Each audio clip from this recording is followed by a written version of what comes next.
लालची जिठानी, बुद्धिमान देवरानी। जिस घर में 4 बर्तन होते हैं वहाँ खनखनाहट तो होती ही है। पर क्या हो जब एक ही घर में लालची और बुद्धिमान इंसान रहता हो? चलिए देखते हैं लीला के घर की लीला। अरे बिमला, कहाँ मर गई तू? हमेशा का तेरा यही नाटक है। अरे तैयार हुई या नहीं? बस आ गई दीदी। आपसे ना 5 मिनट का भी सब्र नहीं होता। अब इंसान बाहर जा रहा है तो ऐसी थोड़ी ना निकल पड़ेगा। सही कहती है माँ जी, अगर हम तेरे भरोसे रह गए ना तो रोड पर आ जाएंगे।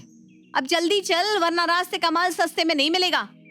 दीदी, इतना भी लालच करना अच्छी बात नहीं है। रास्ते पर मिल रहा है सस्ता माल। ऐसा माल कई बार हमें भारी नुकसान में डाल देता है।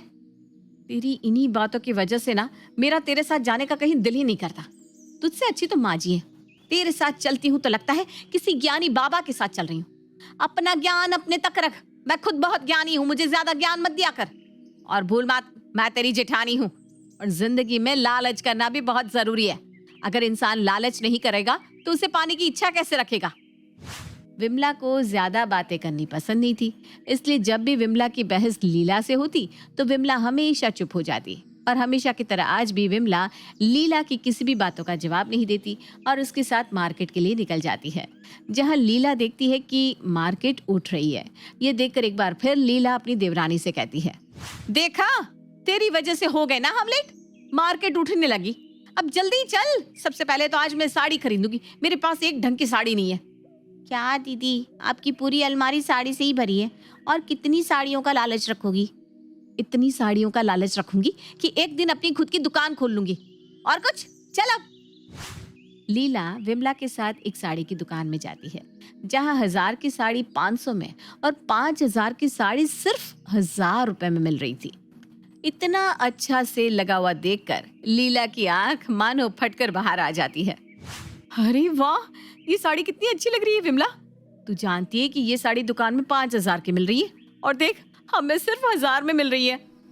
पर दीदी, इस साड़ी का कपड़ा मुझे ठीक नहीं लग रहा।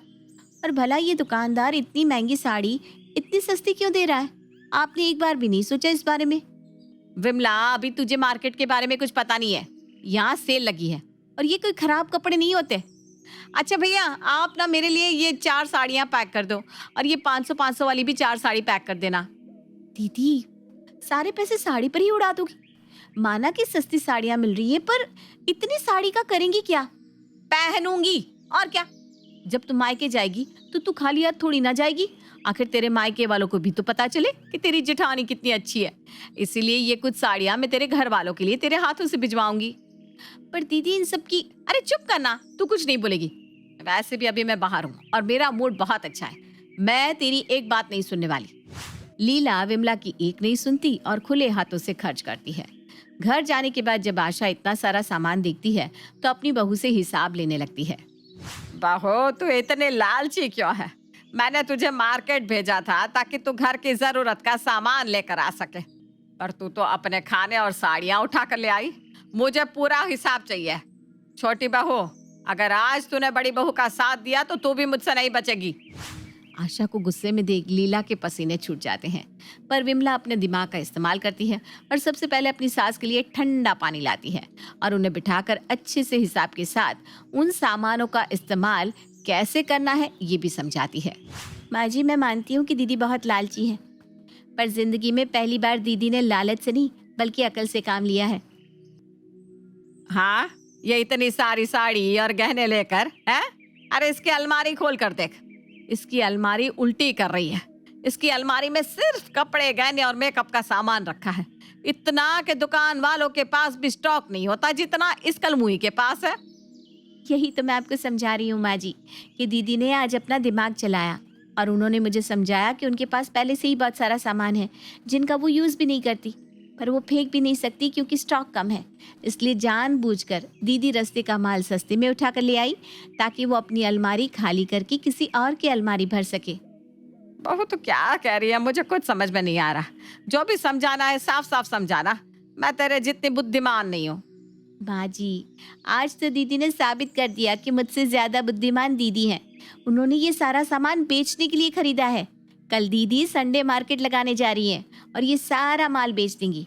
अब आप समझी दीदी बिजनेस कर रही है, रास्ते का माल सस्ते में उठा कर लाती है और फिर उसी माल को रास्ते पर बस थोड़े से ऊंचे दाम पर बेच देती है।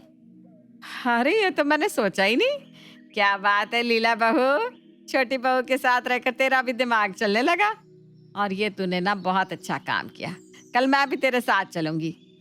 छोटी बहू की बात सुनकर आशा खुश हो जाती है और अपने कमरे में जाकर अपनी साड़ियाँ और गहने निकालने लगती है, जिसका इस्तेमाल अब वो नहीं कर रही थी। अब क्या था, अगली सुबह बेचारी लीला को सारा सामान बेचना पड़ता है जो उसने अपने शौक पूरे करने के लिए खरीदे थे। क्या सोचा था और क्या हो गया। अगर मुझे पता होता कि ये विमला इस तरह से मेरे शौक पर पानी डाल देगी तो मैं इसे अपने साथ कभी दुकान लेकर ही नहीं जाती। आज इसकी वजह से यहाँ इसके साथ खड़े होकर मुझे अपनी कीमती साड़ी और गहने बेचने पड़ रहे हैं। जिठानी जी, आपका लालच तो बढ़ता ही जा रहा है। आप हमें रोड पर लाए, उससे अच्छा है कि मैं आपको रोड पर लाकर खड़ा कर दूं और थोड़ा बिजनेस कर लूं। आओ आओ छांट लो, 1000 की साड़ी 800 में, रास्ते का माल सस्ते में। इस तरह से विमला अपनी बुद्धि का इस्तेमाल करती है और लीला के लालच को खत्म करने की कोशिश करती है। पर लीला का लालच तो खत्म ही नहीं होता और शाम को घर जाने के बाद, विमला, पहले तो मुझे बहुत गुस्सा आया। तुम्हारी वजह से मुझे अपना सामान बेचना पड़ा। पर इतने पैसे देखकर अब मुझे लग रहा है कि तुमने बिल्कुल सही किया। अब हम इन पैसों से एक और जमीन खरीद लेंगे और अगर पैसे कम पड़े तो थोड़ा कर्ज ले लेंगे या फिर लोन ले लेंगे। दीदी, हमारे पास पहले से ही बहुत सारी जमीन पड़ी है। जमीन देखकर ही मेरी माँ ने इस घर में मेरी शादी करी थी। पर अब हम लालच नहीं करेंगे, इन्वेस्टमेंट करेंगे। अरे बहू, मैं बहुत थक गई हूँ। तुम दोनों अपने बिजनेस की बात ना कल सुबह करना। अभी जाकर आराम करो और मुझ बुढ़िया को भी सांस लेने दो। आशा के कहने पर विमला इस बात को आगे नहीं बढ़ाती और आशा की दोनों बहुएं अपने कमरे में जाकर आराम करने लगती है। पर लीला ने तो ठान लिया था कि वो एक और जमीन लेगी और इसीलिए वो बिना अपनी देवरानी को कुछ बताए अपने पति से बात करती है और बैंक से लोन लेकर एक और जमीन खरीद लेती है और घर में किसी को कानों कान खबर भी नहीं होने देती। ऐसे ही कुछ महीने बीत जाते हैं और एक दिन विमला अपनी जेठानी से कहती है, क्या बात है दीदी, कुछ दिनों से आप खर्चा ही नहीं कर रही और लालच भी नहीं कर रही किसी चीज का, और उस दिन से आपने जमीन का भी जिक्र नहीं किया और मुझे मेरा प्लान भी नहीं पूछा कि मैं क्या इन्वेस्टमेंट करना चाहती हूँ। हाँ विमला, क्योंकि मुझे कोई इंटरेस्ट नहीं है ये जानने में कि तुम क्या करना चाहती हो। वैसे बिना लालच बहुत बुरी बला है, इसलिए मैंने लालच करना छोड़ दिया है। इस तरह से लीला विमला की बातों को गोल घुमाकर वहां से चली जाती है। पर विमला लीला के हाव भाव से समझ जाती है कि दाल में कुछ काला है। अब क्या था, विमला आशा के साथ लीला के पास जाती है और उससे पैसे मांगती है। देखिए ना माँ जी, दीदी कितनी लालची है। मेरे दिमाग से क्या निकला, दीदी ने सारे पैसे अपने ही पास रख लिए, जबकि उसमें आपका और मेरा भी तो हिस्सा था। महीने गुजर गए पर अब तक दीदी ने हमें हमारा हिस्सा नहीं दिया। लीला बहू, छोटी बहू बिल्कुल सही कह रही है। तू तो सच में बहुत लालची निकली। बस करो आप दोनों। हाँ, हूँ मैं लालची, और अगर लालच कर लिया तो क्या गलत किया। आज मैं अपने लालच का नतीजा भोग रही हूँ। आप दोनों की नजर लगी, वो पैसे मुझे फले ही नहीं। इतनी मुश्किल से मैंने एक जमीन खरीदी पर उसकी किस्त ही नहीं चुका पा रही हूँ। बैंक का कर्ज बढ़ता जा रहा है। हिम्मत ही नहीं हो पा रही थी कि देवर जी से पैसों की मदद मांगू, और जिस चीज का डर था वही हो गया। आ गई ना देवरानी आपको लेकर मुझे ताने देने के लिए। दीदी, इतना सब कुछ हो गया और आपने मुझे बताया भी नहीं। मैं हमेशा से आपको कहती रही कि इतना लालच मत करो, पर आपने मेरी कभी नहीं सुनी। और ये सब मैंने जानबूझकर किया ताकि आप मुझे सच बता सको कि आखिर हुआ क्या है। आपकी परेशानी घर में किसी से छुपी नहीं है दीदी। विमला की बातें सुनकर लीला को अपनी गलती का एहसास होता है और वो उदास होकर विमला से माफी मांगती है। विमला, मैं तुझे अपनी छोटी बहन समझती हूँ। मैं तुझे इस तरह से नहीं बोलना चाहती थी, पर मैं इतनी परेशान हूँ कि मुझे कुछ समझ में नहीं आ रहा क्या करूँ मैं। अब तू ही मेरी मदद कर सकती है। बड़ी बहू, हम एक परिवार है और परिवार से कभी कोई बात छुपाई नहीं जाती। और रही छोटी बहू की बात, तो वो तेरी मदद ज़रूर करेगी और हम यहाँ तेरी मदद के लिए ही तो आए हैं। हाँ दीदी, मैं आपके साथ हूँ, पर आपको भी मेरा साथ देना होगा। आपने जो ज़मीन ली है आपको वो बेचनी होगी और उन पैसों से हमारे पास बाकी की जो ज़मीन है हम उस पर घर बनाएंगे और उन सभी को किराए पर चढ़ाएंगे, और वहाँ से जो किराया आएगा वो सारा बैंक में जाएगा।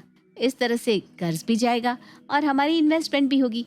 यही चीज़ मैं आपको उस दिन भी समझाना चाहती थी। खाली ज़मीन हमारे किसी भी काम की नहीं है। जब तक हम उस खाली जमीन का इस्तेमाल ना करें।